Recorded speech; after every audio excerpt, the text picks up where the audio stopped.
Hello everybody and welcome back to the channel. Now, recently Jayson Tatum was actually called out by Brandon Jennings on Gil's Arena.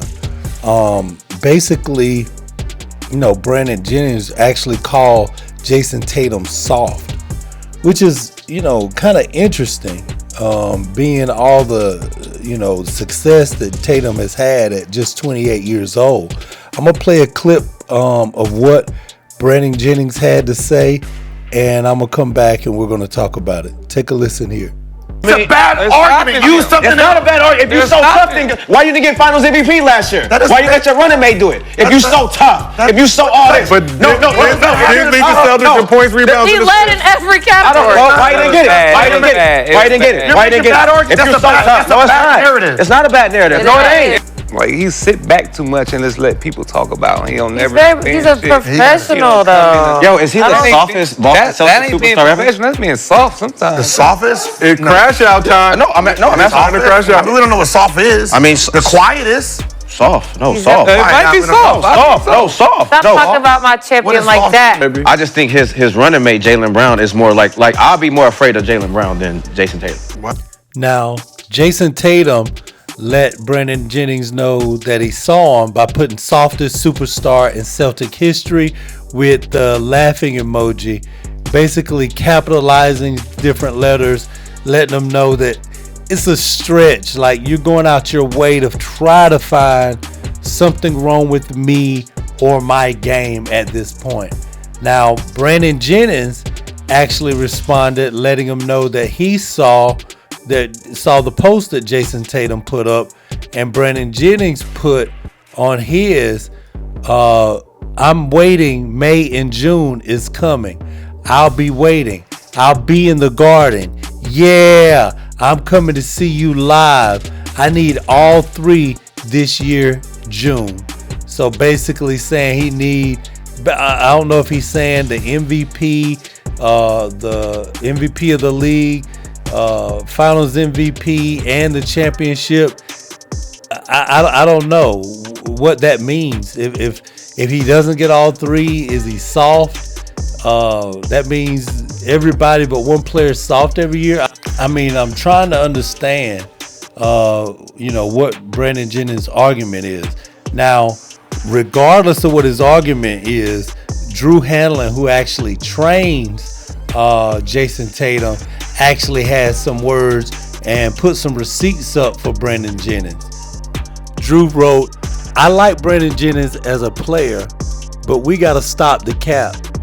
His comment that Tatum is soft is pathetic. A soft player couldn't lead their team in points, rebounds, and assists to a title. A soft player wouldn't have 51 in a game 7 or 31, 11, and 8 to win the finals. For fun, let's compare. And then he put up Jayson Tatum's stats in the playoffs.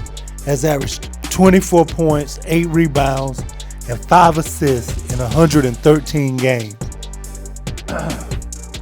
Meanwhile, Brandon Jennings averaged 8.9 points, 2.6 assists, and 2 rebounds in 25 games in the playoffs in his career.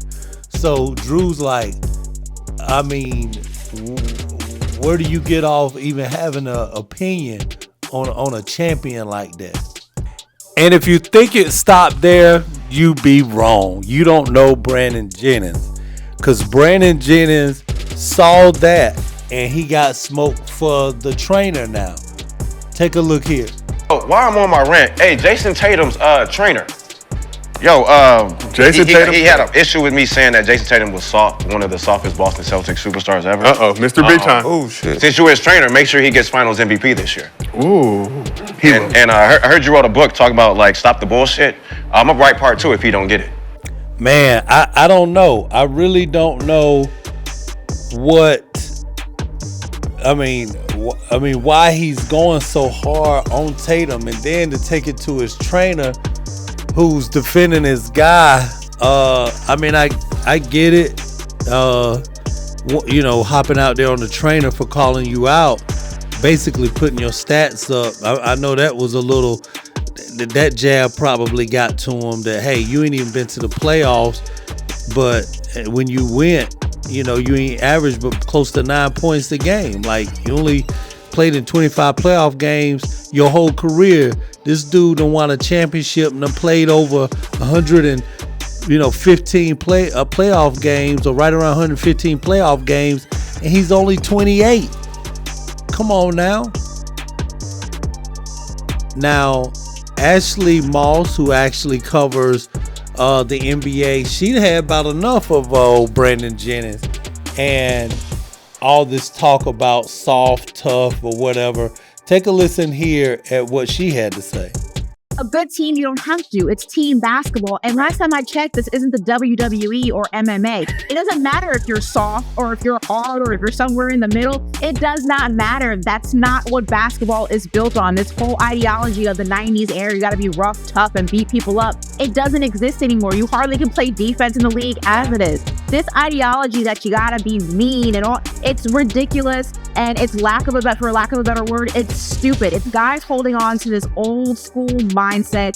Jayson Tatum, his game speaks more than his attitude does, and that's okay. A soft player wouldn't be averaging 28 points per game, fourth most in the league. A soft player wouldn't have dropped 51 points in 2023 to get the Celtics back against the Philadelphia 76ers in the Eastern Conference Finals to get back to the finals. A soft player wouldn't have a stat line of 31, 11, and 8 to win the finals. And so what? Jaylen Brown became the finals MVP and the Eastern Conference MVP. The Boston Celtics are built perfectly because it doesn't have to just be Jayson Tatum night in and night out. That is how a team gets fatigued. That is how a team ultimately loses in the playoffs. That's how a team ultimately doesn't hoist up a trophy, because you can't rely on one guy when there's 5 guys on the court. The Boston Celtics are so lethal and so dangerous because it can be anybody's night on any given day. It could be any player that is the bane of your existence if you're on the opposite side of that court. So this whole thing, Jayson Tatum's too quiet, Jayson Tatum's too this. Is this Miss America? Like, is this a personality contest? Like, what does it matter? There are players with different types of personalities. Jayson Tatum is a killer when he needs to be. He lets his game speak for himself. And last time I checked, he's a world champion and $300 million plus rich. So I'll take that over being that. I you know what? I mean, I really don't know. I don't know why Jayson Tatum is such a target. I just don't remember a player being this good, getting kind of the disrespect he gets from. I don't know. I mean, truth be told, he has to me, he has to be one of the top 5 MVP candidates this year. I mean, you just have to be. Your team's winning. Despite being, having the bullseye on your back all year, you average 28, 9, and 6. I mean, when I think about it, who's having a better season when you look at what they're doing and team success? I mean, you can probably say Shai Gilgeous-Alexander. But after that, I mean, everybody else I can debate you on. Yeah, Jokic is averaging triple-double, but have you seen Denver lately? Have you seen their record? Nowhere near what Boston doing. Boston's still sitting, up there towards the top of the East. And Denver's kind of like middle of the road right now. They're not clear to not be in the play-in at this point. So I don't know. I understand that his personality is a little bit different. He's not super vocal, super demonstrative, but man, to act like the brother ain't giving you buckets and not 28 years old and winning a title. So my thing is this: if he wins Finals MVP, is he tough then? Is he not soft? I don't know. I think Jennings was, for some reason, he's got something out on Tatum, and that's just what it is. Let me know what you guys think, man. I'll be sure to check the comments. Be sure to like, subscribe, and hit that notification bell. I'm gonna holler at you next time. Peace.